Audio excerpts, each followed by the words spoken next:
another day on the Day One podcast. I'm your co-host, Anthony.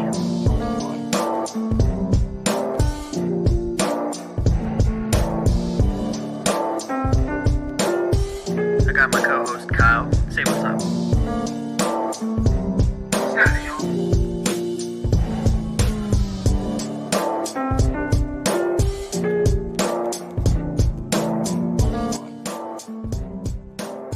Let's get this shit going, baby. Welcome to this episode of the NightCast. I'm your boy Shay, and I fucking get it in, bro. Let's go. Yes, As sir. a healthy male, I put in that work. Can you believe that, bro? I can actually. That's Shay, bro.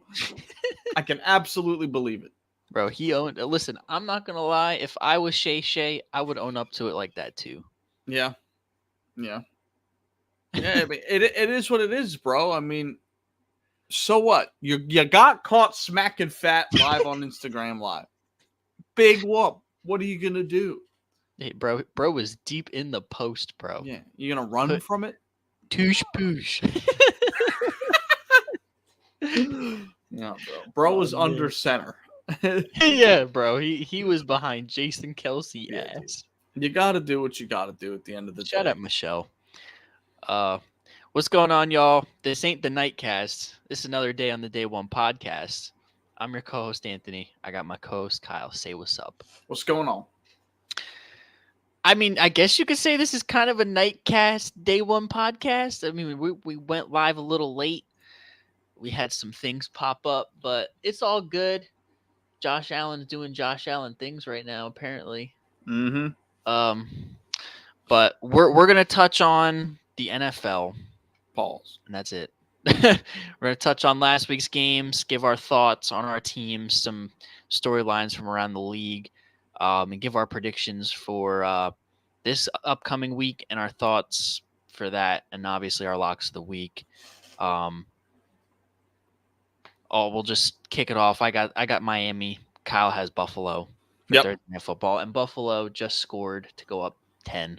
So I'd be trying to tell y'all. Simple as that. Well, my whole thing was the Josh Allen cycle, but who you would know better than anybody. So Listen, dude, don't ever pick before me when it comes to a Buffalo Bills game. I promise you, we've done this 3 years now.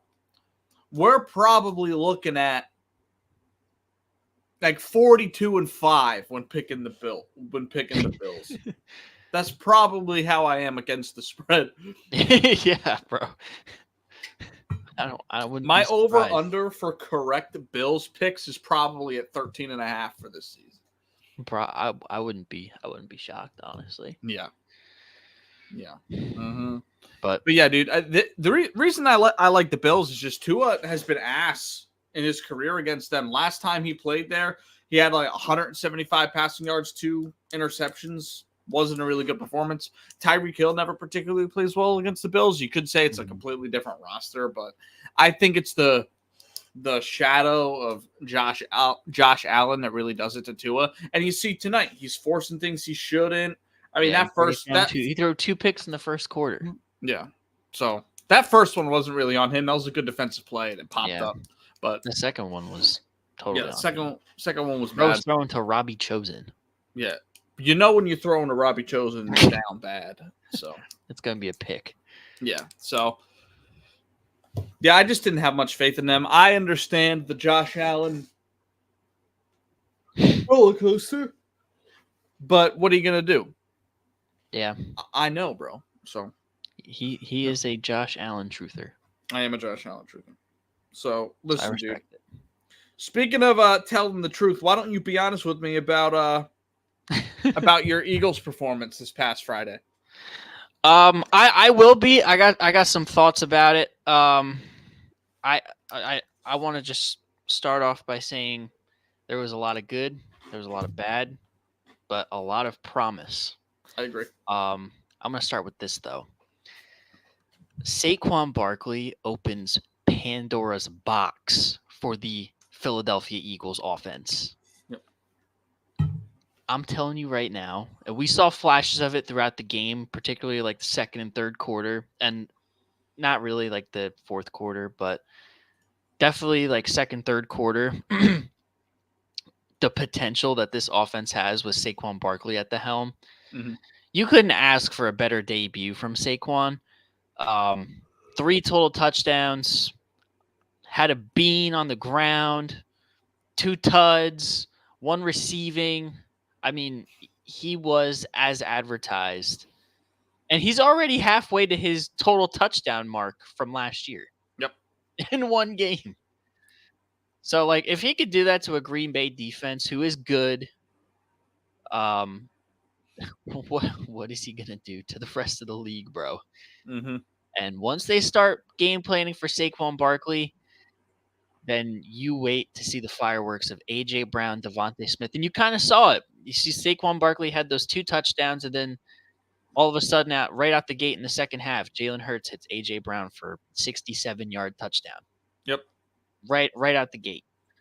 So that was very promising. The defense was very, very promising, very impressive. Definitely exceeded my expectations, especially the linebacker play. Zach Bond, I'm sorry, bro. I was unfamiliar with your game, bro. the Shaq meme. I've been dragging Zach Bond all off season, all training camp. Like, what does Vic Fangio see in this guy? I'm not seeing it. Well, I see it now, bro. I see it. 15 total tackles, 11 solo. 11 solo tackles. And a lot of them are one-on-one. He was just dotting them up. And the 2 sacks, too. He was a game changer. Mm-hmm. Will that last? I don't know.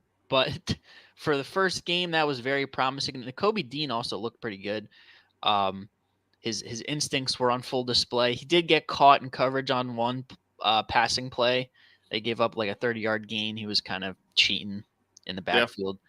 But what are you going to do? Nakobe Dean isn't really the greatest in coverage, but I thought he played well. I thought the secondary played well given the field conditions. Quinyon Mitchell was an absolute stud as a rookie. I don't know how you're going to take him off the field, honestly, because he looked like a veteran for most of the game. He had a couple rookie mistakes, but he held up very well. And he got a little bit of dog in him, bro. You see him talking, mean mugging, talking his shit. Yeah. I like that.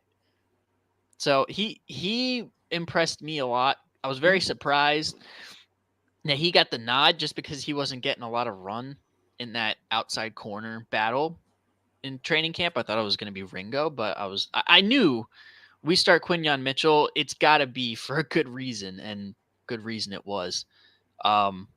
So there was that, and Kellen Moore, Vic Fangio, they did their thing. This team looked completely different from last year, and it was very promising. Now some of the bad, because I can't be completely biased. No. Also, before I get on that, the offensive line, your boy Mekhi Becton. He looked really good in his right guard debut, just moving guys. You see Mekhi Becton pulling, just laying dudes out. It was a sight to see. He did a phenomenal job. I don't think he gave up a single pressure. Probably not. I don't think so. No, I don't think so. All I can think of is that Saquon touchdown run inside the red zone. I think the first rushing touchdown where him and Cam Jurgens just double teamed the guy and just parted the Red Sea and gave Saquon a clean hole. Like, that's exactly what you want. Yeah. So he looked good. That was very promising. The bad. I'm going to start with Jalen Hurts. I think overall he had an okay to good game. Some of his decision making was off, and it was very eerie of the end of last year. I just didn't like it. Yeah. And he also looked kind of uncomfortable in the offense. Like, he bounces out a lot. I don't know if it was because of the field, but he was staying in the pocket, and it just looked like he wanted to go, or he was just like locked his eyes downfield when he's got a free rusher coming and just didn't see him. So something was off there. I don't know. I think this is why you need to play your guys in the preseason to kind of get that out, because it kind of had that preseason feel for a little bit. The interception to begin the game was just ridiculous. Like, why are you throwing that? That was a stupid decision on 3rd and 15. And that's kind of also on Kellen Moore for not, putting him in a good call. But again, you can't make that throw. No.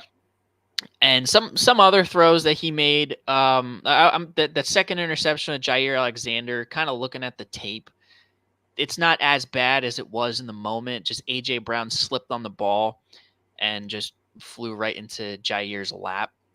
I think if that was played at the link, that's either a touchdown or incomplete. But the field affected a lot of stuff. But yeah, so that play, but the first interception for sure. There was a couple other plays that should have been picked, but thankfully they weren't. But he's got to lock in. He's got to lock in. Thankfully, that last drive where you needed it, he was able to lock in, used his legs to get some key first downs. Devontae Smith was huge, and Jalen Hurts took us down, got us in field goal range. Should have been a touchdown at the 1, but him and Cam Jurgens, and that's another thing. We don't have Jason Kelce, so there's going to be some growing pains. Cam Jurgens. Oh, it's almost like I told you that all offseason. Listen. Cam Jurgens is going to fit seamlessly. Listen. You didn't let me listen. Let me land, bro. Walk with me. Walk with me, bro. There was some growing pains, but overall, Cam Jurgens played a really good game. No, he did not, but okay. I think he did, bro. Other than a couple of the snaps, there was some miscommunication. That's going to happen when you're getting used to center quarterback. But in terms of, the run blocking, pass protection, I think he did a good job. It's just, the communication at the line and the timing of the snaps and stuff with Jalen there, that was kind of off. So there's work that has to be done there. But from a sheer run protection, run blocking, pass blocking perspective, I think Cam had a good game. That is just the communication between those two, and it'll get better. It'll get better. It's just, it's not Jason Kelce, Hall of Famer, but it's going to come along. It's week 1. I think Kellen Moore, for the most part, called a good game. I don't know if it's me being really picky, but at times the offense felt kind of out of rhythm, out of sync in terms of like what Kellen Moore was trying to accomplish. Yeah. Like some of the play calling, like some plays that he'd call like on a play-by-play basis, to me didn't really kind of flow together. It was just I didn't really understand what they were trying to accomplish. Sure. So, and I don't know if that's just like a preference thing, because typically you think, like, okay, they're going to run it here, and then when they get in this pass set, they're going to try to get to this or whatever. It just felt like it was just like you're playing on random play in Madden and there's random shit's getting called. But I feel like as the game got on, it got a little bit better. But at times it was kind of, like, what are we doing here? Defensively, I would say probably the pass rush was kind of a big concern. I don't put as much stock into it just because of the field. Again, you got to remember the Super Bowl when we had the top pass rush in the league, and here we are slipping and sliding like a slip and slide all over the field. Same thing here. Everybody was slipping and sliding. Like Bryce Huff, he can't bend the edge because his ass is on the grass. So, and Josh Sweat as well. They got a couple hurries, but like that's not sacks, bro. Mm-hmm. So I mean, it is a little concerning because you pay him that much money, and we need the production there without Hassan Reddick, and to get no production is kind of tough. But The Green Bay Packers had to deal with the same thing, so it's, what are you going to do? I think this week, though, it's going to be a big telling as to whether we have a pass rush or not. And I venture to think that, they're going to do a lot better this week.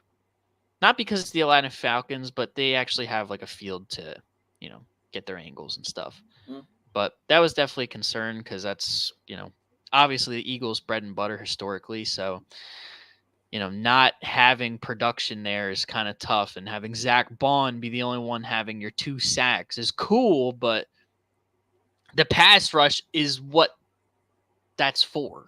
You don't want to rely on my boy to go and get the 2 sacks for the whole team. Mm. But yeah, that's really it. I feel like overall, it was a good first game against a good team. It's unfortunate that Jordan Love got hurt at the end of the game. Prayers to him. I know it's a sprained MCL, so hopefully he comes back soon because the Packers are going to be a fun team to watch this year, and they'll be good.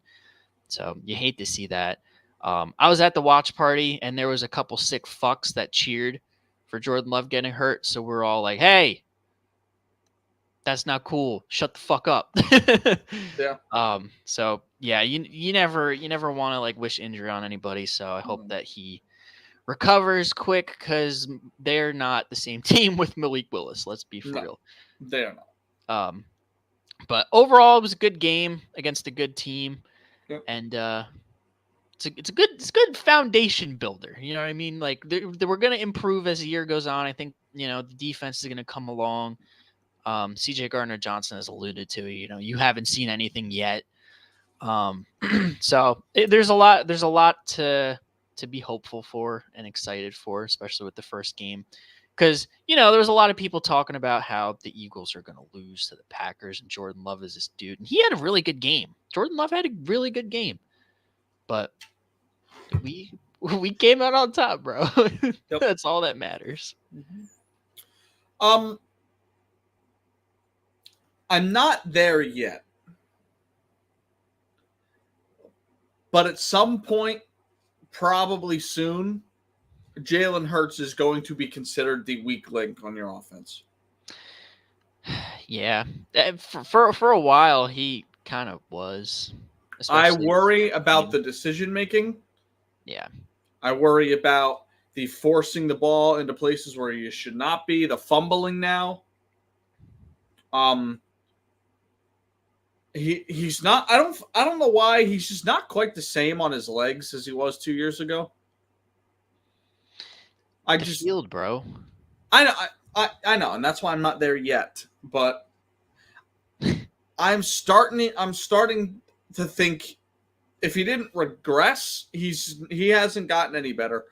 And I have a lot of concerns when it comes to that. And I also think the offensive line being a tick worse has something to do with that. I think obviously they were in Brazil. It's a weird game, bad field, all that stuff. So we'll see how he plays at home against Atlanta, which Atlanta has a solid defense.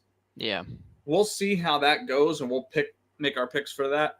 Yeah. I just think he's a smart enough quarterback to, realize, he's cerebral enough to understand like, hey, maybe I got to do this. But maybe it's also kind of like an ego thing that he's like, yeah, I can just be him at all times. And that's going to kind of be the key for this team because he doesn't need to play hero ball at all times. No. His thing is that he needs to just sometimes take what the defense gives him and just live with that. Because, I mean, with Saquon Barkley, A.J. Brown, Devontae Smith, Dallas Goedert, like, there's going to be options. Like, don't overthink this. And that's the other thing. Like, Jalen Hurts and Kellen Moore at times were getting too cute. Yep. They were getting way too cute. Like, don't overthink this, bro. It does not have to be this complicated. No. Look at what we got around, bro. Just you look at the offensive roster. You look at the offensive roster. Jalen does not have to be Patty Mahomes. No, he can be like a Caleb Williams in the idea that if you just do what you're supposed to do, limit turnovers, you know what I mean? Take what the defense gives you. Your playmakers are going to make plays. Yeah. That's all he he can needs just to do. essentially turn into a game manager. Yeah. He has game changer ability, but he doesn't need to do that at all times, especially with this roster. No. Like, he's proven that he can elevate guys around him, but like with the horses that we got in the pen, just let him run. Yeah. So I worry that's gonna become a thing, because here we are, second year removed from Shane Steichen, and he's still not quite the same through week one. So there's going to be a lot of questions as to who was it? Was it Jalen Hurts in 2022, or was it Shane Steichen in 2022? Yeah. And I think it's warranted. I'm not saying we're there yet, but if he continues to have multiple turnover games, or he can't hold on to the ball, or it's just bad decision making, we'll see against the team that they absolutely should beat how they look this Monday. So we'll see. We're not there yet. I don't want to freak anybody out, but we're not there yet. If we're gonna freak anybody out, I'm gonna be here to be the calming voice. Sure. Because I saw more promise than concern on Friday. Yeah. I'm not too worried. I think it's stuff that is totally fixable. And we saw a lot of good things from Kellen Moore. Yeah. All things considered, I think the offense looked way better in terms of design, the plays, just overall play calling. Like it had a purpose. It wasn't just all goes or curl flats. It wasn't bubble screens, although we saw a couple. Yeah. It just wasn't, the same 4 plays. Like, we saw guys schemed wide open. So there's potential. It's just we need time to come together. And for the game plan to revolve around Saquon is what I've been saying. Yeah. I'm glad that it played out that way, because until we really get this offensive passing attack locked in, we got to rely on Saquon. It's that simple. Yep. I will say, though, to round it out, though, I would be a hell of a lot more concerned if what we saw happened in either Philly or Green Bay. Yeah. But I feel like it's a week one in Brazil. Never happened before. It's a very weird situation. There's all the drama of the Brazil gang violence shit, all the stuff that baked into it. But we'll see where they're at this coming week and the few weeks moving forward. But I have less concerns about the defense and the overall offense. I'm starting to lose faith in Jalen Hurts. That's cool, bro. Stay on that side. He can win me back. You know what I mean? This ain't a forever type of love. You know what I'm saying? Yeah. But I need to see him. I need to see 2022 Jalen Hurts, and we haven't seen him since 2022. Yeah.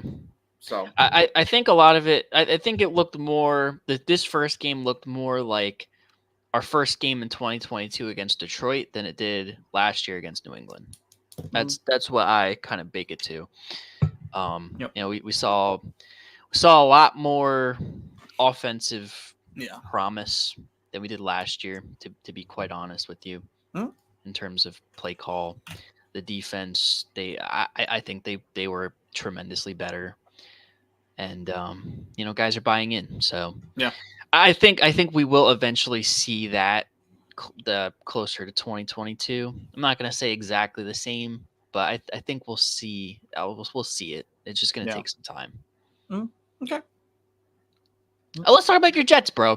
Sure. There's some stuff to talk about with your Jets. I know they dropped the opening game to San Fran, maybe to be expected. Super Bowl runner-ups.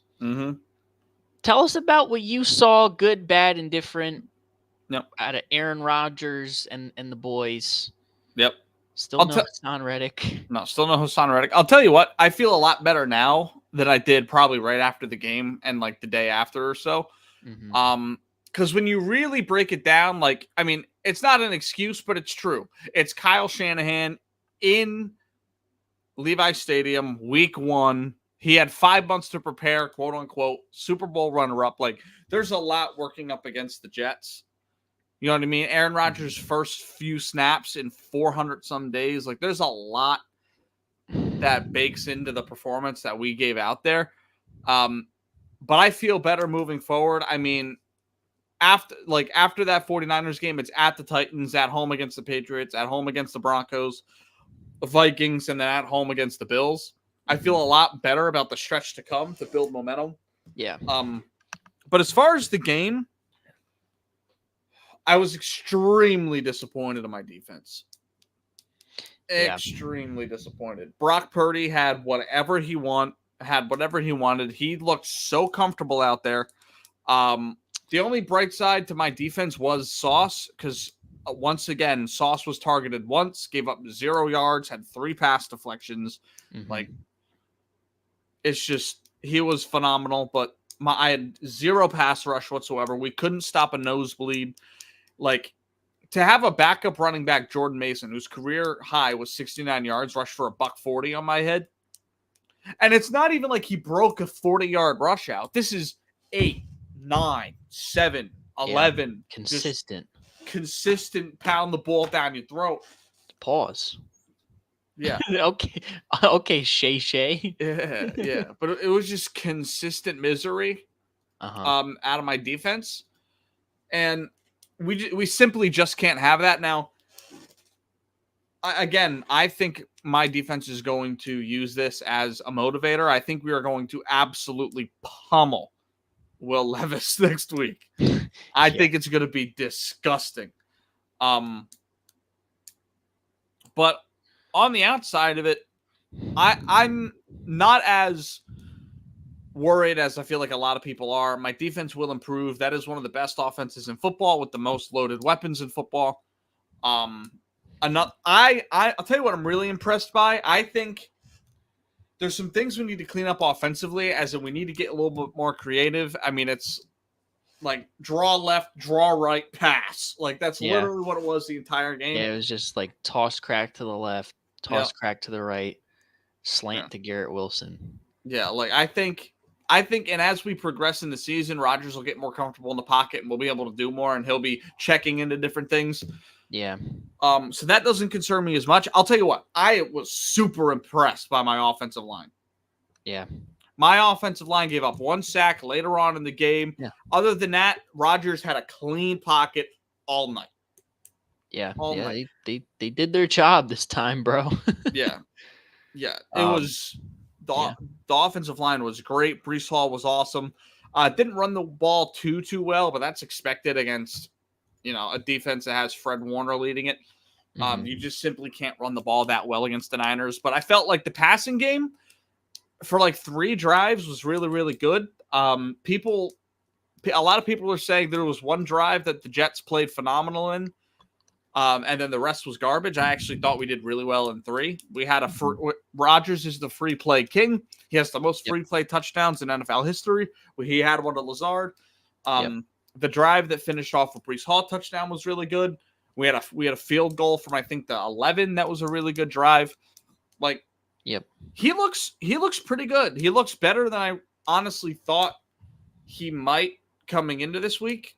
I thought it was going to have to be a Breece Hall pound the ball down your throat. Rodgers is limited passing and defense wins us the game.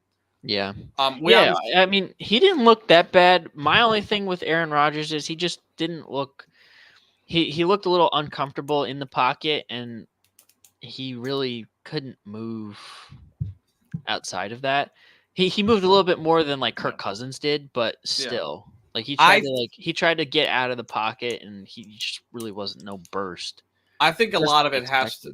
And I think a lot of it too also has to do with trusting your body. Like, he has not been on the field for a long time. And I think that will improve as time goes.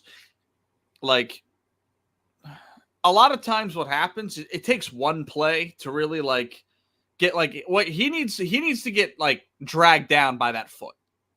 Yeah. That's what he needs to get dragged down by that foot as a sack, so he can be like, okay, I feel good. I'm good. My Achilles feels good. Let me do a little bit more. And he's really, I felt like a lot of the throws yesterday, because it was his right Achilles that popped, right? Yeah, it was I his think right. so. Yeah, like there was no like step through. I felt like yesterday, like it was a lot of just like lean back and just sling the. You know what I'm saying? Yeah. Like he wasn't really stepping in and really Yeah. firing the ball. We saw He's that got, with Kirk Cousins too. He couldn't really yeah, step into the ball. yeah. Which He's got, that's kind of the worry with that surgery, that yeah, injury.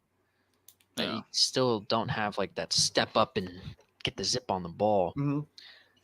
My But thing is, I think Rodgers. he threw a couple dots deep though. Yeah, So that's what I'm saying. Like I feel like he was compensating a little bit, not because it's still bothering him, but because he just doesn't trust himself yet.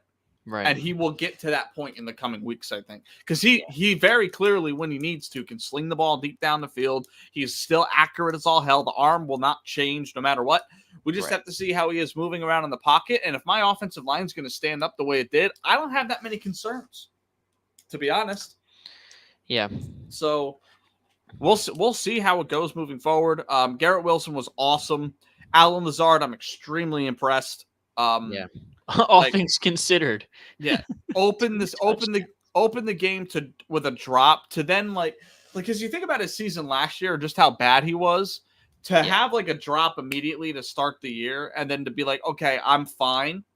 And then to have the game he did is huge for his momentum. And he said in a post game that like they were saying like, how are you able to like not fall back into that slump after that first drop? And the only thing he said was Aaron Rodgers. So yeah. you love to see that. You love to see the guy keeping the momentum going. But overall, like I'm really not that upset. Like we played one of the best teams in football.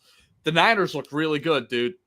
Yeah, with no CMC, they look like they didn't miss a beat. 8 straight scoring drives. Yeah, that's nuts. It's crazy.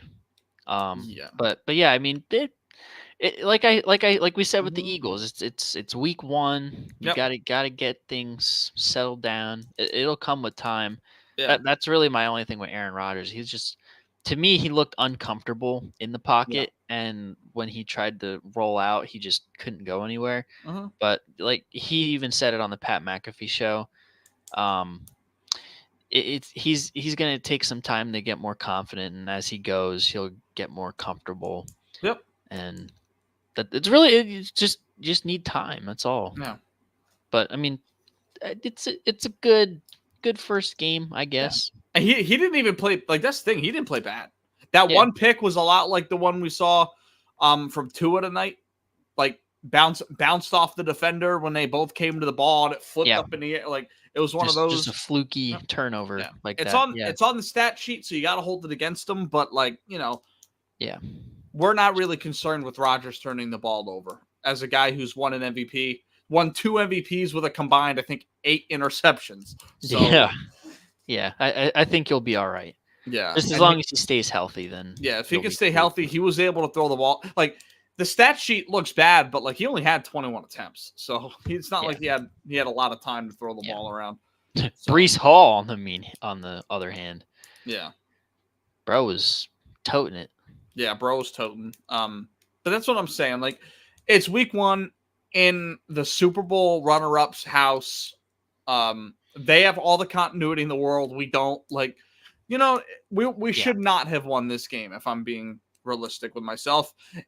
Will I be surprised if we're sitting at 3-1 out of these next 3 weeks? No, because of the matchups that we have. But with that being said, I'm super excited to move forward, dude. We're here. He's healthy. He made it through a game. We can all take a deep breath. Yes. And watch how the season plays out now. Yeah, now we really get to see what it looks like with Aaron Rodgers. Yeah. Mm-hmm. But I would say for the couple drives that they put together that were good, it's promising.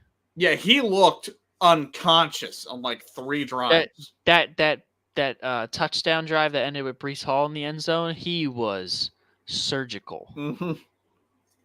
Like there may not have been a drive like that all week. Yeah, like he was just dotting them up. Yeah. But yeah, we'll see how it goes. Both our teams, good showings. I mean, it's hard to take stock into life or death with a win or loss in week 1. I mean, obviously for our situation, how last year ended, it was good to start off 1-0. And Yep. for you guys, maybe it's not the worst thing in the world considering you look at the schedule and who you were playing. Yeah. So, it'll be all right. It's just week 1. Absolutely. All right. Let's get into our week 2 picks, bro. Well, as we go, we'll probably recap on a couple of important stories that happened in week 1. We don't really need to touch on every game because not every game's important. But yeah. So listen up. Just last week, you went 6-10 in your picks with a record of 1-2 on your locks.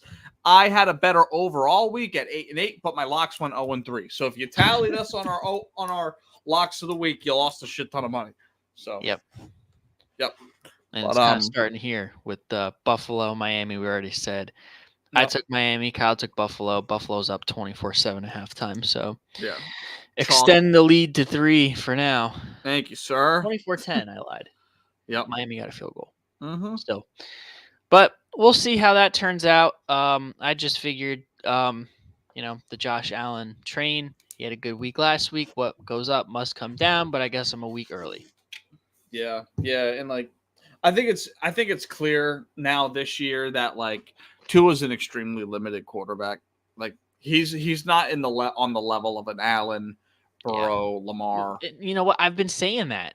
Mm-hmm. I've been saying that for 2 years because Mm-hmm. everybody wanted to toot the Tua Tagovailoa horn. Yep. And it's like, bro, it's cool. He's putting up all these stats against all these shit teams. Yeah. But once he plays a team that has a legit defense and they get into a close game, pressure bursts pipes. Yeah. He hasn't shown that he won't make the boneheaded play in crunch time. No. So that's always been my thing with Tua, and he hasn't proven otherwise. Yeah. So for me, at least, I've always been like, he's always that tier below, like not elite, but like good. Yeah. But he's on the lower end of that. Yeah. I mean, last week he played pretty well at home against the Jacksonville team. You have 338 passing yards, 23 of 37, 101 rating with a touchdown. This is a pretty solid week, and you're going to get that from Tua. But I have a question. So, he's very clearly on the mid-tier of quarterbacks at this point.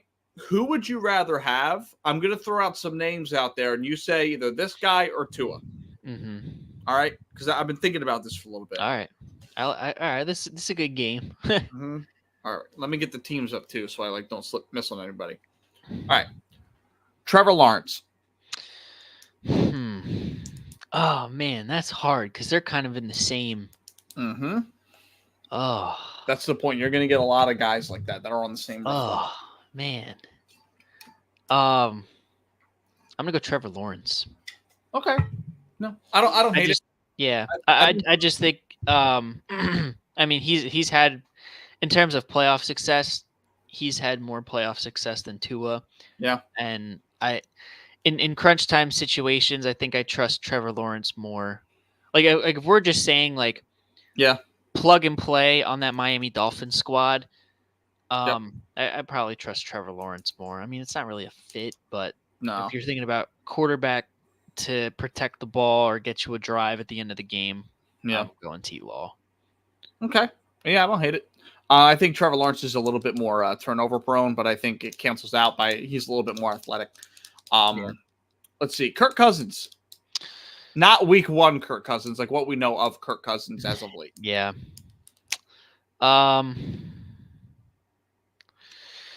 Man, they're kind of this. Man, you're right. They're all like the same because it's kind of the same thing too. Like Kirk Cousins, clean pocket. He's dotting them up. As soon as you get pressure on him, he is cooked. Yeah. I will say though, I've seen Kirk carry his team to wins. Yeah. I've seen Kirk pull through adversity. Yeah. If we're talking about like Kirk, like last year, 2 years ago, I go Kirk. But at this point, after what I saw Sunday, I'm probably just gonna go Tua. Honestly, right. That's fine. I think Kirk's taking a step back. Yeah, you're probably right. Tua or who's the other person I had in mind? Brock. Tua or Brock Purdy? Yep. Brock Purdy. Okay. as much as I drag on Brock Purdy, I mean he was an overtime period away from winning the Super Bowl last year. Yep. And I mean we saw how he played in Week 1 against the Jets team, whose defense is considered top 5 in the league. Yeah. Easy decision. How long do you think it's going to take for us to genuinely come around on Brock Purdy? As like maybe not an elite quarterback, but approaching the tier of like Lamar, Burrow, Allen. Like, what does he have to do?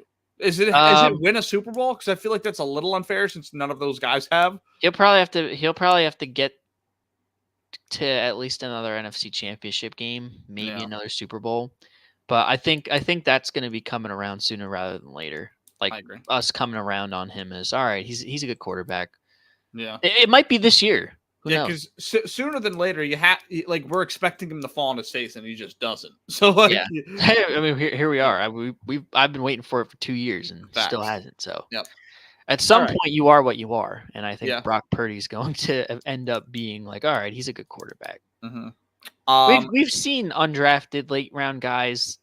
That's like, all right, like who the fuck is this guy? And they end up being fine players.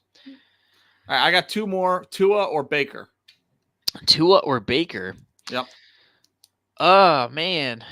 I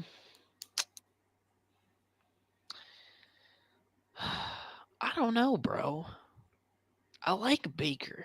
That's what I'm saying, dude. I like Baker, bro. Baker was the best quarterback this week. I know. Oh man, it's all situation though, because like you can plug these guys in. I mean, I guess you could say that for everybody, but it's Baker Mayfield especially. He's a key situational guy. Yeah, you drop him in the right situation, he'll flourish. But like if he's somewhere that's not good, he's not going to do good. I'm gonna say Tua. Okay, I respect that. Last one, Tua or Dak. God, it's like picking between like Deer Park water or Poland Spring water. It's the same thing, bro. There is a right answer. There is no right answer here. There is a right answer. Damn. I mean, they both have no playoff success. Yeah, and that's not true. I mean, Dak might have more playoff success than Tua. Yeah. Dak has more playoff success than Trevor. Yeah. Yeah, I'll probably go with Dak. Okay. Good. That was the right answer. I wanted to, as much as I hate to say it, it's really close because they both are kind of the same quarterback. Yeah. I've just seen Dak do more with less. Yeah, that and just like purely off of statistics. Yeah, true. That's really all my mind. Dak was runner-up MVP last year for a reason. Yeah, so. all these guys show me nothing. But yeah. But all right. Well, anyways, continue on to this game. I thought that'd be fun because I feel like they're all on roughly the same tier. But yeah, the Bills are absolutely going to murder Miami tonight. They're going to finish off the job in halftime. We'll see. Yeah. All right, let's go. Holding that hope. Yep. All right. Raiders in Baltimore in the DMV taking on the Baltimore Ravens. Ravens are 8.5-point favorites at home. Mm-hmm. After an L against Kansas City. I'm gonna go Ravens at home. I know it's a larger spread, but I think they're just gonna pound the ball down the Raiders' throat. And Lamar is gonna have his way. Yeah. I don't know how I feel about Gardner Minshew on the road. I like Gardner Minshew, but I don't know. I'm going Baltimore. Yeah, I think the Baltimore loss was an overreaction last week. I mean, they're playing the defending Super Bowl championships on ring night. Lamar was fantastic. He had almost 400 total yards. Yep, I do actually have some concerns with the run game because outside of Lamar, dude, like Derrick Henry was not good. Yeah. Yeah, he was just Yeah. bad. Are you going to rely on your backup tight end to go for a $111? Like, I don't know. Like, I really didn't think they got a lot of help out of receiver. It was just Isaiah Likely was just on another Yeah. planet. I mean, sooner or later, your backup tight end has to become your starting tight end. Yeah. So That and who like knows how long your this will receivers have to like bear some of the job of receiver. So Yeah. Because I think Zay Flowers steps up a little bit more in this game. Yeah, I do have some concerns with Baltimore, but not in this game. I agree, 8.5. Yeah. It's hard to win in Baltimore, and it's hard to be a much worse team than Baltimore and go in there and make it close. Yeah, give it to me, Baltimore. Yep, all day. One might say a lock, but not for me. Yeah. I have a theme for mine, but you'll see. Yep. Next game, Cleveland Browns going into Jacksonville to take on the Jaguars. 2 0 teams. Yep. Trying to break the spell. Jags are 3-point favorites at home. 2 teams that struggle. I mean, Jacksonville had some success in the first half against Miami, and then I don't know what happened in the second half. Cleveland, they got dog walked over a Dallas team that we weren't so high on. Yeah. I'm gonna go. I think I'm gonna go with Jags here at -3. Simply because I think number 4 showed me absolutely nothing against what I thought wasn't as good of a defense. He made Dallas defense look like it has the last 3 years. Yep. And I think the Jags have a sneaky good defense. You kind of saw that against Miami. It just, the floodgates open when they were able to get Tyreek Hill and Devon Achane the ball. I don't think number 4 is capable enough of doing that with Amari Cooper and Jerry Jeudy. They got the weapons, but just he's washed. Absolutely. He's washed. So I think Jacksonville bounces back and gets a win at home comfortably. So I have Cleveland actually covering and winning, and I'll tell you why. Kind of similar to what I think my Jets are going to do this weekend. That Cleveland defense is considered one of the best in the league, and it got absolutely fucking embarrassed. And Trevor Lawrence is known to be, when he's under pressure, he becomes a turnover machine. I can see that replicating itself this weekend. And I don't think that, what I'm saying is I don't think number 4 is going to have to do much to win this game. Mm-hmm. And for that reason, I actually like Cleveland on the road here. I'm not really sold on Jacksonville. I like Brian Thomas. I think they played a clean game. Trevor Lawrence didn't turn over the ball. Again, it was week 1. They had a good running game. Travis Etienne, didn't really impress me. But, Trevon Walker got after the quarterback. Josh Allen got after the quarterback a little bit. They have some things going for them. I just think I don't trust Trevor Lawrence not to turn the ball over 2 weeks in a row. And I feel like if you do it against this Cleveland team, you're asking for it. So right. I'm going to take Cleveland on the road here. Okay. A little frisky pick.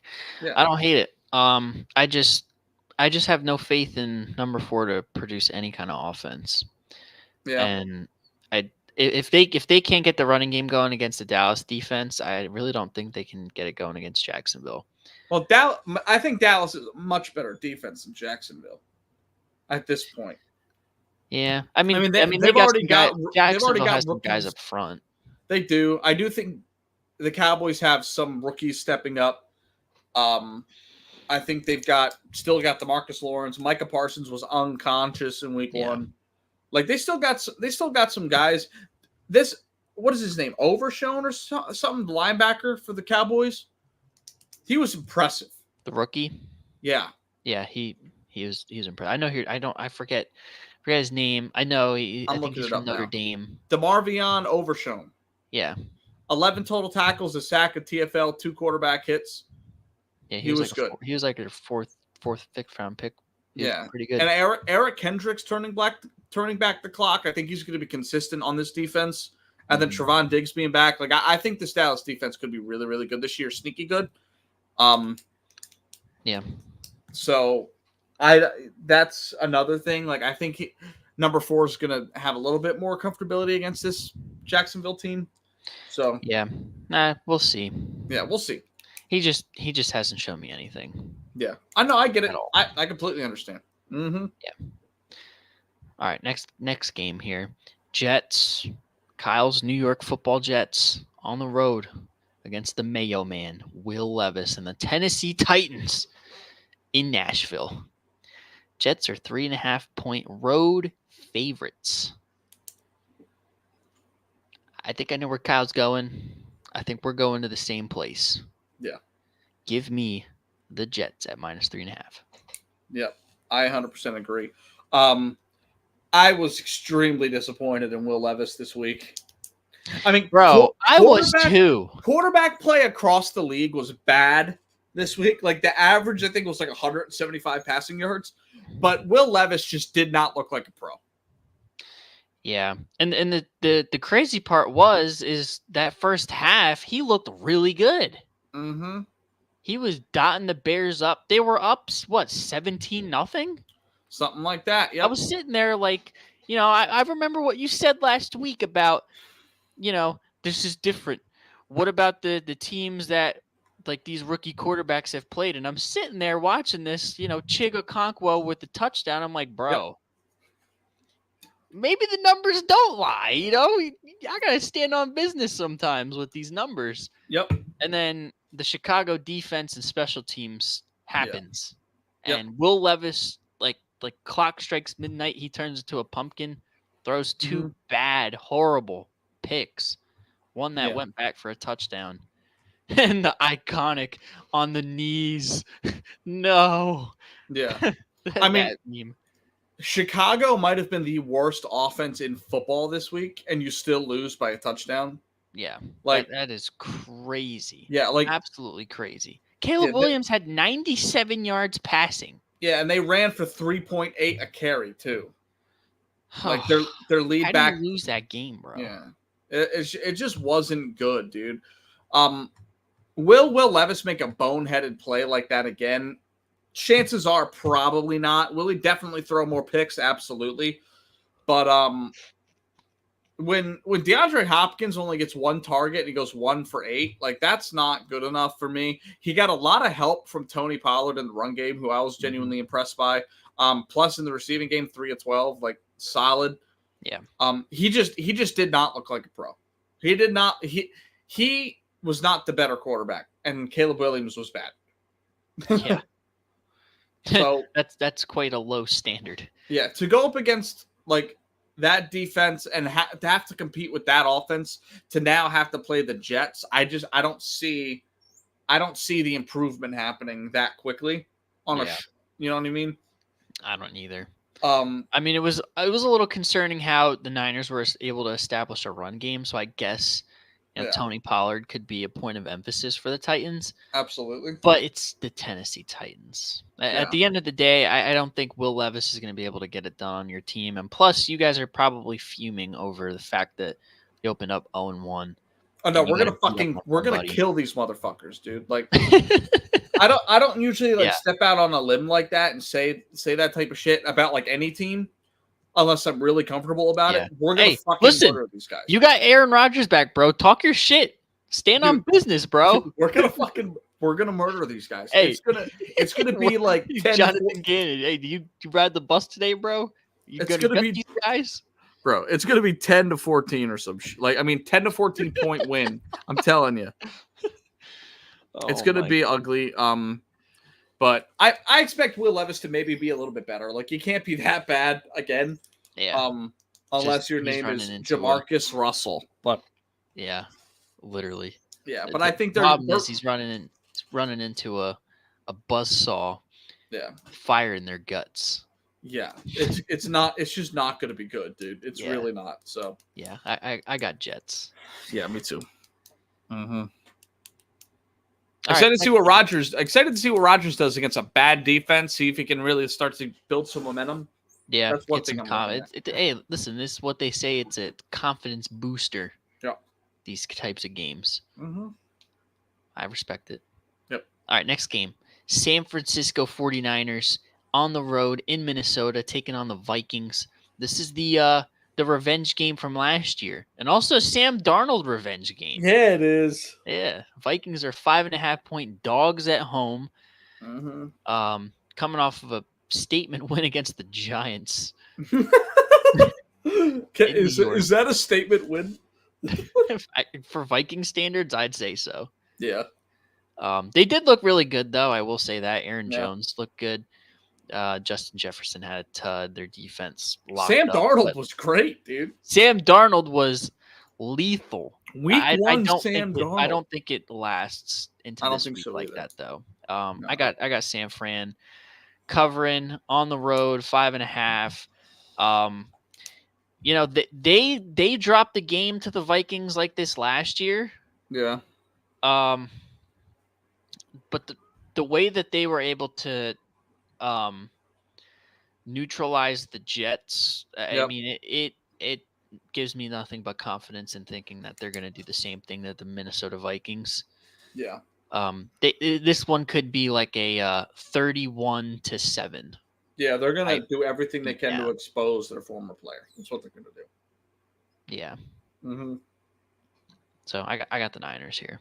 Yeah, I agree. I think it's gonna be closer than what people think. 'Cause I think the Vikings are like kind of one of those teams that you can't really sleep on. Yeah, they're a sneaky team. Yeah. But I just think after how San Francisco rolled out game one against what is considered to be one of the contenders in the AFC and just flat out demolish them. Yep. It doesn't make me think any different that they're going to do the same thing to Minnesota. Yeah, you're probably right. All right, San Fran. Yep. All right. LA Chargers, 4.5-point road favorites going into Carolina. Give me the Chargers by 1,000. I'll take the Chargers minus 99.5. Yeah. Give me the Chargers. Carolina, holy fuck. Were we ever wrong about a pick ever? Yep. They got dog walked. They almost got a 50 burger hung up on them. They might lose all their games this season. Yeah. And to think, like, I thought they were going to be like half decent this year. Me too. I thought they were Guess going to not. improve. Guess not. Yeah. What does that say about the Saints, though? Were you like a year early on New Orleans? No, I don't think New Orleans is that good. I just think the Panthers are that bad. I mean, you lose Brian Burns, like Tua throws a third pick. Oh my God, he did it again, bro. Just a heads up, it's in your top corner of your thing. Yeah. But oh my Lord, that's bad. Good thing I'm not starting him with fantasy tonight. Yeah, I guess, dude. Somebody got the Bills defense. But no, moving on. Yeah, the Panthers just aren't a good football team. Bryce Young, dude, I don't want to give up on him already. Like, I want to give him at least to like Thanksgiving year 2 to see where he's at. I see no difference at all. Maybe it changes when Jonathan Brooks is back and they have some continuity in the run game, but I don't know, dude. It's not doing. It's really not. Yeah. And to think they could have had CJ Stroud, bro. Yeah. Frank Reich wanted CJ Stroud, and ownership was like, "Nah, we're taking Bryce Young." Yeah, imagine Frank Reich and CJ Stroud. Now they have Dave Canales and Bryce Young. Yeah, crazy. Tough. I mean, I like Dave Canales, but yeah, crazy work. Mm-hmm. Chargers are gonna do their thing. I think J.K. Dobbins is gonna have another good day, putting the ball down their throat. Yep. And the Chargers defense is going to come and play. Agreed. 100%. Next game here, Seattle Seahawks on the road in New England, taking on the Patriots, who are coming off of an upset victory against the Cincinnati Bengals. Yep. Seahawks are 3.5-point road favorites. Mm-hmm. This one's kind of difficult to pick, I think. I think so too. I actually like Seattle here. One, because I don't think the Patriots are good enough to win 2 straight. To be fair, And they were also going up against, we'll talk about it soon, but a heavily handicapped quarterback. Mm-hmm. I have very little faith in the Patriots moving forward. I think their defense is solid, but Seattle came to play last week, dude. I mean, they played at home against Bo Nix, but Yeah. Yeah, their they did. their defense was moving well. Their running game was solid. Geno was doing his thing. Like they weren't bad. They played pretty well. They're a league average team, and when you're a league average team, going up against one of the worst ones in football, that's just how I feel. I think Seattle's gonna start their season 2-0 unexpectedly. Yeah. I'm with you there. Can't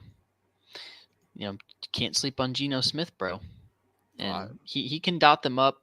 Patriots can get pressure, but I think I don't really have much faith in their offense against the Seattle defense. So I'll take Seattle getting a road victory, and not to mention it is September, so the weather's not a factor either. Yep, agreed. All right, next game here. There's a lot of 1 p.m. games in this slate. Yeah, there is, dude. Next game here, New Orleans Saints going into Jerry World to take on the Cowboys. Mm-hmm. Cowboys are touchdown favorites, essentially, at home. Give me Dallas at home. Yeah. They did their thing against Cleveland, who, maybe they're not as good as a team as we thought they were. But this is what Dallas does in September. They beat up on shit teams and beat the teams who they're supposed to beat. New Orleans is flying high off of beating the crap out of Carolina. I think, their NCAA extension runs out this week, and I think Dallas kind of makes them have reality set in that, maybe they're not as good as they thought they were. Yeah. And this is kind of what Dallas does. I think their defense is going to do their thing with Derek Carr. And, Dak's going to continue to beat up on shit teams. Yep. Yeah. Look for CeeDee Lamb to have a big day. Yeah, I'm in the same boat. I mean, there wasn't a single thing that the Saints did bad last week. I can't help but feel like they're playing the Saints are a bad team, and they were playing a significantly worse team than them. Derek Carr was surgical. Alvin Kamara and Jamal Williams were running the ball well. The defense was running all over the field. But at the end of the day, we saw what they were last year, and to change absolutely nothing this year, they're probably the same team. So I'm with you. Give me Dallas. Dallas impressed me quite a bit last week. Not to mention, it was a road game too. Like Dallas tends to not play well on the road, and they just looked completely in control the entire game. Like a lot of people are saying, like Dak played shit in the second half. Well, when you're up 20, you can take your foot off the Tiger's throat. You know what I mean? You just run the ball. We're not trying to do too much here. Don't get cute. Yeah. After that first sack, I was like, oh, it's going to be a long day for Dallas. They just got back up and just beat the crap out of Cleveland. So I think they take that momentum into this week and do the same thing to the Saints. I agree. All right, next game here. The mid-off of the week. New York Football Giants going into Washington to take on the Commanders. NFC East division matchup. Yep. This is like a pick 'em. Washington's a 1.5 favorite at home. And I'm going to take Washington at home to get their first win of the year. I think they showed a lot of promise against Tampa Bay. Obviously, I think a Tampa Bay is a better team than they are. But they showed a lot of promise. The Giants showed me absolutely nothing. And at home, I think Jaden Daniels will get his first win of his career. Yeah, I'm in the same boat. I like Washington here. Daniel Jones is, dude, he's god awful. I think he had there's something like he's 1-6 since he signed his big deal.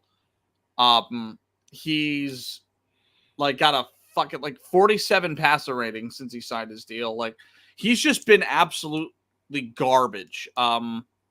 So we'll see moving forward how Daniel Jones plays. It wasn't really good though this past week. And Jaden Daniels, dude, like he looked pretty good. Like he was the best rookie quarterback in week 1, probably next to Bo Nix. And he's crazy to say that Bo Nix is yeah, the best looking rookie. yeah, he's gonna carry that momentum into this week against the putrid team. It's gonna be nice to get a rival win in week 2 of your rookie year. That'll be a nice momentum booster. So, yeah, that's I'm on the same page with you, dude. Yep, absolutely. No. All right, Tampa Bay going into Detroit. Detroit are -7.5 favorites. This is the Kyle orgasm game, orgasm bowl. I enjoy watching the Kyle Shay Bowl. Yeah, this is the Shay Bowl. I enjoy watching the Detroit Lions. You know how I feel about Baker Mayfield and the Bucs last year. This is going to be a fun game. A little 1:00 sleeper here. Probably the best 1:00 game next to, of course, the Jets game because the Jets are the Jets. That and the rematch of the divisional round last year. Yeah. In this game, I like Baker to keep it close. I like them to cover the 7.5. I don't think there's that much of a gap between these two teams at this early in the season for there to be that big of a spread on this game. I think Detroit will look widely in control the entire way, but I just don't think they're going to quite blow them out. So I like the Bucs to keep it close. Okay. I'm going to go with Detroit. Okay. They got the overtime win. Baker Mayfield's looking for his get back, but I just think Detroit is going to do their thing at home. Yeah. In the Thunderdome. Yeah, bro, dude. I mean, Jared Goff in a dome's a problem, bro. It's facts. Undefeated so far in 2024. Yeah, basically. Bro's a beast. All right, next game, last in the 1:00 time slate. Indianapolis Colts on the road in Lambeau, taking on the Green Bay Packers. Colts are 3-point favorites on the road. Seems like no Jordan Love this week. It's Malik Willis. And because of that, I'm taking the Indianapolis Colts because I have no faith in Will Levis. Oh, Jesus. Malik Willis. Same class, essentially. Yeah. Anthony Richardson had a tremendous game against the Houston Texans, albeit he had a couple of really bad overthrows to guys that were wide open. Yep. I know this is on the road in Green Bay, but I really do think the absence of Jordan Love changes things drastically for the Packers. If they want to keep it close, it's going to be Josh Jacobs central. But I just think the quarterback play is going to be the ultimate deciding factor in this one. And if I'm going to be picking between one or the other, it's Anthony Richardson and Shane Steichen to take advantage here. I'm in the same boat. I think even if Jordan Love was playing, I think this game's a toss-up. So I think these teams are both really good. Anthony Richardson was impressive in week 1, man. The Colts didn't mess around with Houston. Houston pulled it out because we all believe Houston to be a certified Super Bowl contender. But in a game like this, with the momentum that they got coming inches close to beating the Houston Texans, I think they're going to be hungry to get this win. Historic field, Green Bay, Malik Willis, like it's going to be an ugly one. I like Indianapolis to win comfortably. Yeah. Maybe double digits. Maybe. All right. 4:05 time slate. Here we go. LA Rams in Arizona taking on the Cardinals in a classic NFC West showdown. It's a toss-up. Cardinals are 1.5-point favorites at home. There's an injury. I don't know who's hurt. Tua. Is he really? Yeah, he's down. Damn, that's crazy. Oh no. That's a concussion, no. bro. No. That's a concussion, a neck, or a shoulder. That's just damn shame. Dude. Oh man. Damn. Anyways, Hate that. yeah, we'll get an update toss before up. the show ends. Yeah. Toss-up game here.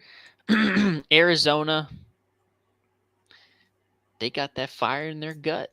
They just blew it against the Bills. They had him on the ropes, but Jonathan Gannon, like he always does, he blows it at the end.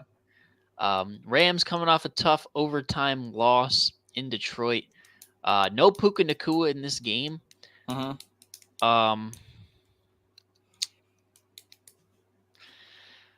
Rams are also down to their third string tackle too. Yeah, I don't know. This is the biggest toss up for me. I'll tell you what. Because I still believe in their big three of Stafford, Kyron Williams, and Cooper Kupp. Yep. But the Cardinals are that like really unpredictable team, and they have sneaky good players on it. Marvin Harrison Jr. didn't really get much run last week. Hopefully that changes this week. I think it will. Yeah. Give me Arizona. All right. Give me Arizona. All right, dude. I'm mad at it. I think they get I mean, they're favorites, but I think they get an upset. Yeah. I'm gonna take LA here. I think of all the teams that they want to play after losing their third string tackles, it's probably the team with the worst pass rush in the league. When Zaven Collins is your premier pass rusher, you're an awful team. You're awful. Mm-hmm. The Cardinals played the Bills close in week 1. The Bills tend to play down to their competition. And on top of that, it was week 1. I don't take too much stock into it. I think if I didn't see how Cooper Kupp played last week, I probably would feel differently. But Cooper Kupp was outrageously great last week. Kyron Williams was really, really good. Matt Stafford was surgical. The only reason Matt Stafford lost that game is because he didn't touch the ball in overtime. So they were great. I expect more than that moving forward in this game. Because let's be real. They had their third string tackle since the first quarter against the Detroit Lions in Detroit. Mm-hmm. Now they're going up against a lesser team. I like LA to win comfortably here, even though they're missing a lot. Okay. Mm-hmm. Do I still have time to change my pick or no? You already wrote it in pen. Nope, didn't write it. Oh, all right. Mm-hmm. I'm gonna do the little switcheroo. Yep. You convinced me on that. Yeah. Because if Cooper Kupp is getting 26 targets this game, they're not going to be able to stop it. No, they're not going to be able to. Sean Murphy Bunting is their premier corner, dude. He's cool, but you got me fucked up if you think Cooper Kupp was prime Cooper Kupp last week, dude. And Skylar Thompson, we get a Skylar Thompson appearance live on the program. Thursday Night Football, Skylar Thompson. That's tough sledding out there. Mm-hmm. All right. America's game of the week. No, it's not. Hell no. Pittsburgh Steelers going into Denver to take on the Broncos. Steelers are 2.5-point favorites on the road against a young, hungry Denver team. Yeah. At home. Mm-hmm. I'm going to go with the Steelers here. Okay. Reason being, I think their defense played lights out last week against the Falcons, who we had expectations for to be vastly improved on the offensive side of the ball. Yeah. And Steelers did a good job of mitigating all that and mitigating, Bijan Robinson and Kirk Cousins. Mm-hmm. I think with a rookie quarterback, they're going to have a field day. And Justin Fields is going to do enough to at least make it a touchdown game. Because all signs are pointing towards him playing again this week. And you know what? Might as well ride the hot hand. I think he gets a rushing touchdown. Okay. He didn't have one last week, but I think he gets one. Yeah. Okay. I'm in the complete opposite end of this than you are. I was unimpressed by the Steelers last week. I thought their defense was good. Again, it was week 1. They held Bijan down pretty well. Kirk just didn't look like himself. I don't think it had anything to do with what the Pittsburgh defense was doing. TJ Watt was great. Minka Fitzpatrick was great. But Kirk Cousins just does not look like the same guy. You and I both agree on that. He just doesn't. And when you're heavily relying on Bijan Robinson as your number 1 option to run the ball, you're probably not going to have success. The Pittsburgh Steelers didn't score a touchdown. They kicked 6 field goals. And that's with Justin Fields passing 17 of 23 with no turnovers. That's not going to happen again. Justin Fields is not that good of a quarterback. So he's not going to play that well again. The Pittsburgh running game was bad, even with Justin Fields being on the team. They got 2 turnovers and still only won by a score without kicking any field goals. I don't like them in this game on the road. I thought Denver looked a lot more confident than Atlanta did, despite being maybe the lesser team. But Denver impressed me, man, last week. Like they were solid. Bo Nix. You look at the stat sheet, it wasn't great, but if you actually watched the play, it was pretty good. The dual threat ability of Bo Nix is alive, dude. It's really strong. And yeah, I don't see Pittsburgh duplicating that again. Like you're not going to win if you don't score an offensive touchdown with Justin Fields playing that well. Yeah. 17 of 23. I think they will though.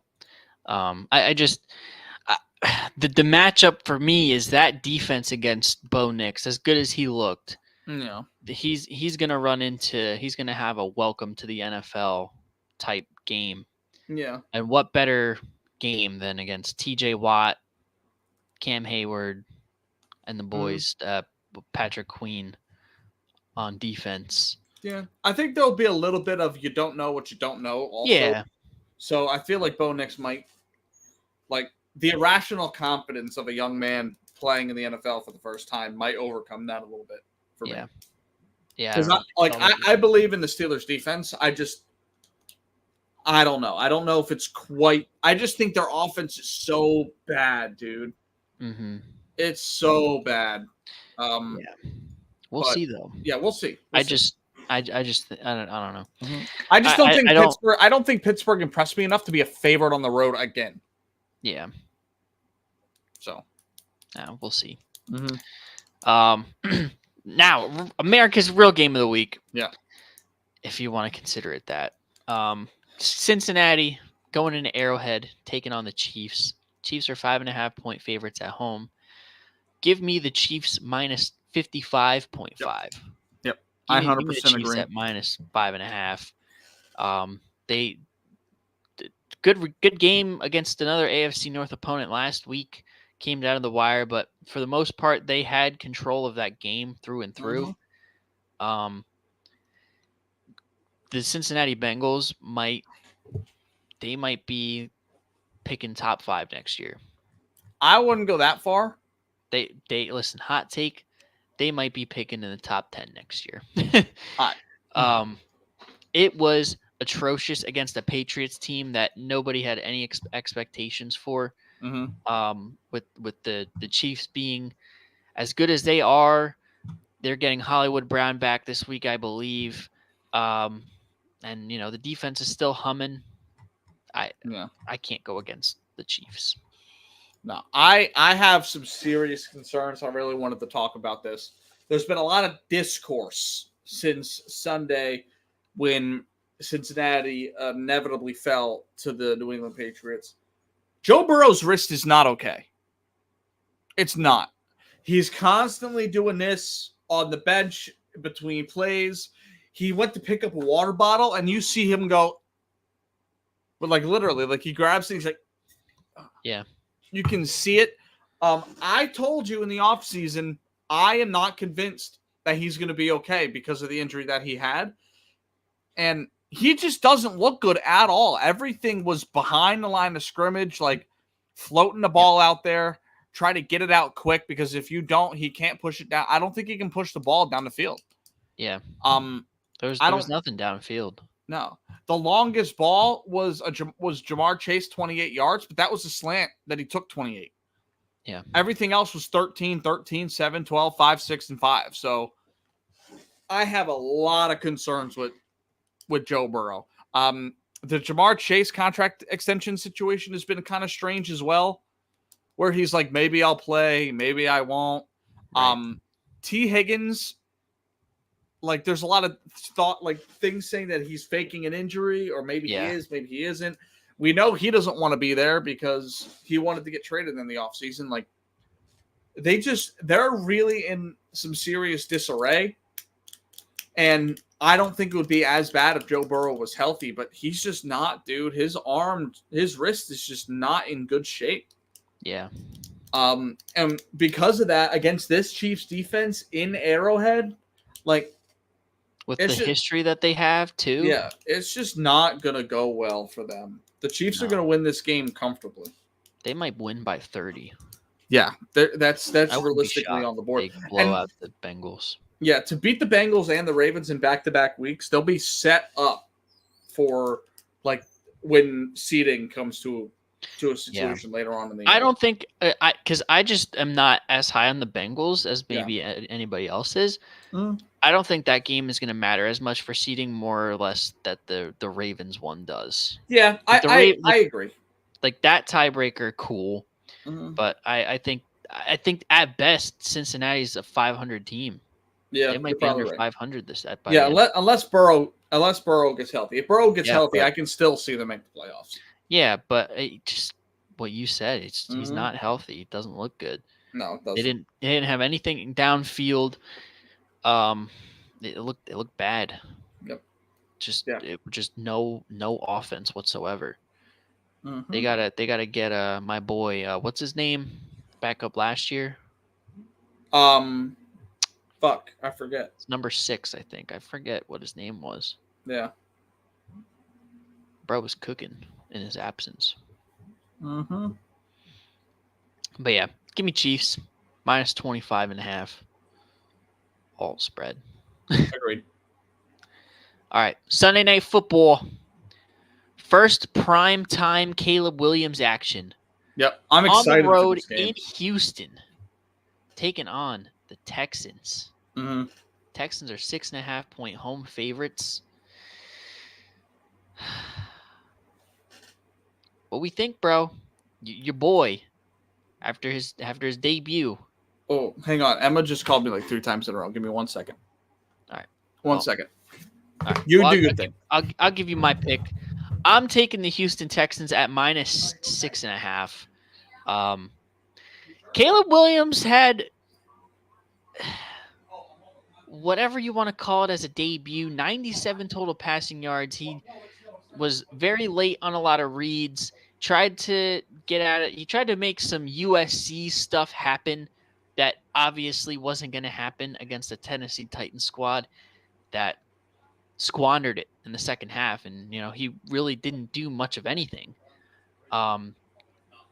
Maybe it's better this week now that he got his taste in the NFL. But from what Houston showed me, I mean, they were in a domestic dispute with a division rival with the Colts. But I think that, Joe Mixon had a tremendous game last week, and I think he's going to be a huge part into why Houston wins this game. The passing attack, I think, is going to be what it is. Stephon Diggs had a huge debut. Nico Collins was looking like a certified number 1 out there. Tank Dell in there too. But I think Houston just has too many ponies for Chicago to keep up. So I'm taking Houston. Yeah, I 100% agree with taking Houston here. I'm very, very excited to see both these teams play with the Texans' new additions. And then obviously Caleb Williams, his first game on primetime. Super excited. But you're absolutely right. Houston on the road should absolutely cover here and win comfortably. Yeah. At home. Yeah, they should win at home comfortably on Sunday Night Football. I could see a world where Chicago's defense keeps it close where they cover, but they're not going to win. I like Houston, though. I think there's, like you said, there's a little too many ponies out there. They can't keep up with the horsepower. No, they can't. And Or Joe in this Mixon was the case- best in running this back case, in the week 1, bull dude. power. Joe Mixon was the best runner in week 1, dude. So Yeah, he was. He was tremendous. Yeah. And for the shit that I give Joe Mixon, bro, he was physical and he set the tone, surgical, dude. He was surgical, bro. Yeah. Give me that motherfucker 45 times. Joe Mixon's like, now you see what happens when you surround me with a real team. Yep. That's Yep. that's the theme here with these running backs in the Yeah, off dude. season. Shout out Joe Mixon. Yeah, bro. He went from mid to good. Yep. All right. And finally, Monday Night Football, the game we're all waiting for, especially me. Atlanta Falcons coming into the link to take on the Philadelphia Eagles. Eagles are 6.5-point favorites at home. Yep. Give me the birds. -6.5, bro. We're winning by double digits. Yep. After what I saw from Kirk Cousins, y'all want to talk about cocaine Kirk against Justin Fields at home, bro? Bro could not get zip on the ball whatsoever. He was a standing Bro was the Statue of Liberty against Pittsburgh. Yeah, he's like, why did he say hot? Yes, bro. Statue of Liberty got a higher release point than he did. She said. Yeah, bro. This is going to be a week where we see if the Eagles have a pass rush because we could totally have at least 4 to 5 sacks. Yeah. Easy. Yep. We all know about primetime Kirk, week 2 Kirk in Philadelphia, turnover machine. I think, he hasn't really shown that he can, move out in space, get out of the pocket, extend plays. So I think if we're able to get pressure on him early and force turnovers, that's going to be the writing on the wall. I think the offense is going to look even better this week. I mean, Saquon Barkley was phenomenal in week 1. I think that continues. Maybe not to the extent in terms of the stats go, but I do think that he has another good performance, maybe another touchdown. Who knows? We'll see. But I think the passing game starts to come along here, and I also think that secondary shows up and shows out against Kirk Cousins. It has a way of doing that. Yep. We have a way of getting picks on Kirk. I wouldn't be surprised if Slay gets one. Maybe Q gets his first pick or something. But I do know the link is going to be jumping. It's the Nick Foles retirement ceremony. We might even see Philly special. Yeah. Jalen alluded to it in the press conference. He said, y'all really asking me about some shit this week. Y'all want to see it. Because they kept asking him, you met Nick, you watched the Super Bowl, you see Philly, you ran it in Oklahoma. What you really trying to do here? So if we see Philly, bro, I'm going to lose my shit. But Nick Foles retirement night, home opener against crackhead Kirk. Give me Eagles -6.5 any day of the week. Yeah, I'm 100% with you. Cocaine Kirk in week 2 against the Eagles just not a good matchup, dude. You know that the therapist appointment is booked for roughly 30 minutes after the game. Like, let's say like 12 midnight. All right, bro's gonna be sitting down on a couch. He's gonna be taking the flight back to Atlanta, 12:30 at night, on the plane with the therapist. Yeah, talking through some shit. Talking through war stories. Yeah, there's not much I have to say about this game, other than if Jalen Hurts doesn't improve in this game, I have some serious questions. But other than that, I think you guys are going to play really well this week and absolutely dominate. Yeah. I mean, this is a game to see. Let's clean up the turnovers. Let's get back to Jalen Hurts' ball. Yep. This is the week. And he said it in the press conference too. He kind of owned up to the turnovers. He said that was on him. Yep. So cool. Take accountability, flush it down, clean it up. Let's get on the road here. Yeah. I can't wait. I like going through the schedule at first. I thought this was going to be, a tougher game than what it turned out to be. But after we saw like how week 1 played out and really how Kirk looked, Yeah. he didn't really look that great. No, he He didn't. didn't. Like Aaron Rodgers was kind of shaky, but like Aaron Rodgers was able to get some zip on the ball. He was able to move it downfield. Kirk Cousins couldn't really move it down the field. No. No. So our big key here, I think that the biggest thing for us is being able to stop the run game, because it was a concern that I had, and I also didn't touch on earlier. That first half, we shut Josh Jacobs and the Green Bay Packers run game down. Yeah. Absolutely shut it down. Second half, we started to get a little gassed, and, we've gotten those 4-man fronts, could not stop the run. They got off on us, pause. Then we had to go to the 5-man front, and, that's when things kind of got freaky for the Packers. But, we got to stop Bijan Robinson, got to shut down the run game, because that's literally how the Falcons are going to get their offense here, is through Bijan Robinson, whether it's run or pass, whatever the case may be. Got to stop the run game. Then we can go get our man cracked at Kirk. Yep. Get some picks, baby. Get that ski mask back. The turnover mask. All right. Let's get into our picks. All right. Let's get through this because it's bedtime for some people out here. It's bedtime for me. Yeah.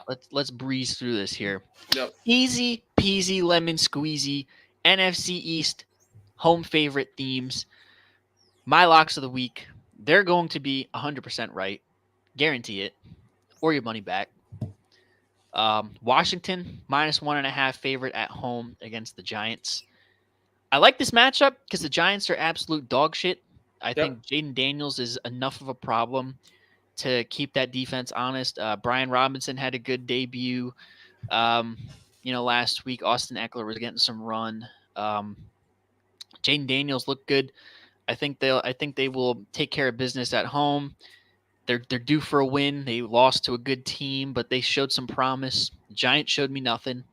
So give me the Commanders, the Commodes at home in DC. Other team, Dallas, -6.5 against the Saints in Jerry World.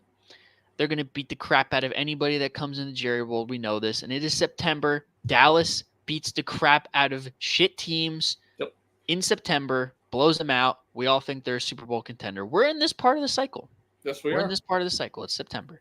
Mm-hmm. So I think Dallas wins by double digits, so give me the points. And my absolute lock of the week, for numerous reasons that I have discussed early. Eagles, -6.5 against the Falcons. It's week 2. We're playing cracked out Kirk Cousins in the link. Week 2 is a dub. It's Nick Foles' retirement night. Home opener. Saquon Barkley in this offense. Mm-hmm. The defense on a real field. They look good. Let's see them shut down. I think we win by 17. I think that's reasonable. I think we win by 17. Yep. So if we're winning by 17, give me the points. Yep. I like that, bro. All home NFC East favorites. I'm here for it. I like that, bro. Nice. You like that? You like that. All right. So for me, we'll start in the AFC West. I like the Chiefs to absolutely trounce the Bengals. We saw Joe Burrow cannot throw the ball whatsoever. There's an issue with his wrist. Jamar Chase pissed at the world. T. Higgins pissed at the world. That defense is suspect. Zach Moss, who? Chase Brown, who? Yeah, they're going to absolutely get pummeled by the Chiefs. Yeah.